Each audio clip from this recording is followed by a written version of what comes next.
Megastar Mammootty, Vinayakan എന്നിവരെ കേന്ദ്ര കഥാപാത്രങ്ങളാക്കി നവാഗതനായ ജിതിൻ കെ ജോസ് സംവിധാനം ചെയ്യുന്ന കളങ്കാവൽ എന്ന ചിത്രത്തിന്റെ സെക്കൻഡ് ലുക്ക് പുറത്തിറങ്ങി. വല്ലാത്ത ഒരു ചിരിയോടെയുള്ള മമ്മൂട്ടിയുടെ ഫോട്ടോയാണ് പോസ്റ്ററിൽ ഉൾപ്പെടുത്തിയിരിക്കുന്നത്. എന്തായിരിക്കും മമ്മൂട്ടിയുടെ കഥാപാത്രം എന്നതിനെക്കുറിച്ചാണ് ആരാധകരുടെ ചർച്ച. തെക്കൻ കേരളത്തിലെ ഭദ്രകാളി ക്ഷേത്രത്തിലെ ഉത്സവ ചടങ്ങുകളെ പറയുന്ന പേരാണ് കളങ്കാവൽ എന്നത്. എന്നാൽ അതുമായി ചിത്രത്തിന് ബന്ധമുണ്ടോ എന്ന് വ്യക്തമല്ല. മമ്മൂട്ടി കമ്പനിയുടെ ബാനറിൽ നിർമ്മിക്കുന്ന ഈ ചിത്രം ദുൽഖർ സൽമാന്റെ വേഫറർ ഫിലിംസ് ആണ് കേരളത്തിൽ വിതരണത്തിനെത്തിക്കുന്നത്. ജിഷ്ണു ശ്രീകുമാറും ജിതിൻ കെ ജോസും ചേർന്നാണ് ചിത്രത്തിന് തിരക്കഥ രചിച്ചത്.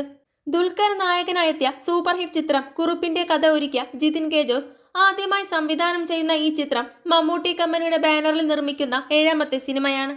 ചിത്രത്തിലെ മറ്റ് അഭിനേതാക്കളുടെ പേരും ചിത്രത്തെക്കുറിച്ചുള്ള കൂടുതൽ വിവരങ്ങളും വരും ദിവസങ്ങളിലായി പുറത്തെത്തും. കൂടുതൽ സിനിമാ വിശേഷങ്ങൾക്കായി ചാനൽ മറക്കാതെ സബ്സ്ക്രൈബ് ചെയ്യുക.